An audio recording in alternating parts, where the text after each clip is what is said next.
ನಮಸ್ಕಾರ.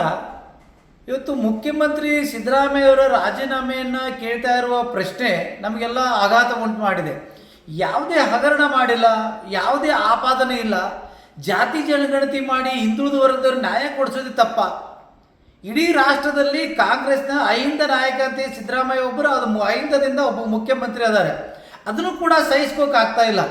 ರಾಹುಲ್ ಗಾಂಧಿಯವರು ಅಹಿಂದ ಓಟ್ ಅನ್ಬೇಕು, ಅಹಿಂದ ನಾಯಕತ್ವ ಬೇಕು ಅನ್ನೋಂಥ ರಾಹುಲ್ ಗಾಂಧಿಯವರು ರಾಷ್ಟ್ರೀಯ ಅಧ್ಯಕ್ಷರಂತ ಖರ್ಗೆಯವರು ಒಬ್ಬರು ದಲಿತ ಸಮುದಾಯದವರು. ನೀವೆಲ್ಲ ಸೇರಿಕೊಂಡು ಅಹಿಂದ ನಾಯಕರನ್ನು ಇವತ್ತು ರಾಜೀನಾಮೆ ಕೇಳುವಂಥ ಪ್ರಶ್ನೆ, ರಾಜೀನಾಮೆ ಕೊಡಿಸುವಂಥ ಏನು ಕುತಂತ್ರ ನಡೆದಿದೆ, ಇದನ್ನು ತೀವ್ರವಾಗಿ ಇಡೀ ಅಹಿಂದ ವರ್ಗ ನಾವು ಖಂಡಿಸ್ತೇವೆ. ಇದಲ್ಲದೆ ಇಡೀ ರಾಜ್ಯಾದ್ಯಂತ ಹೋರಾಟ ಕೂಡ ಮಾಡ್ತೇವೆ. ಬರುವ ದಿನಗಳಲ್ಲಿ ಕಾಂಗ್ರೆಸ್ ವಿರುದ್ಧವಾದಂಥ ನಿಲುವನ್ನು ಅಹಿಂದ ತಗೋಬೇಕನ್ನುವಂಥ ವಿಚಾರದಲ್ಲಿ ನಾವೆಲ್ಲರೂ ತೀರ್ಮಾನ ತಗೊಳ್ಳುವಂಥ ಪ್ರಶ್ನೆ ಬಂದಿದೆ. ಹಾಗಾಗಿ ಇವತ್ತು ಹುಬ್ಬಳ್ಳಿಯಲ್ಲಿ ಆ ಸರ್ಕಿಟ್ ಹೌಸ್ನಲ್ಲಿ 4 ಗಂಟೆಗೆ ಸಭೆ ಕೂಡ ಮಾಡ್ತೇವೆ. ಇದಾದ ಮೇಲೆ ಬೆಂಗಳೂರಿನಲ್ಲಿ ಸೇರಿ ಬೃಹತ್ ಆದಂಥ ಹೋರಾಟ ಕೂಡ ನಾವು ಮಾಡಬೇಕಾಗ್ತದೆ, ಅನಿವಾರ್ಯತೆ ಆಗ್ತದೆ ಅಂತೇಳಿ ನಾನು ಅಹಿಂದ ಅಧ್ಯಕ್ಷ ಸಿದ್ದಣ್ಣ ತೇಳಿಜಿ ಹೇಳಲಿಕ್ಕೆ ಇಚ್ಛೆ ಪಡ್ತೀನಿ. ನಮಸ್ಕಾರ.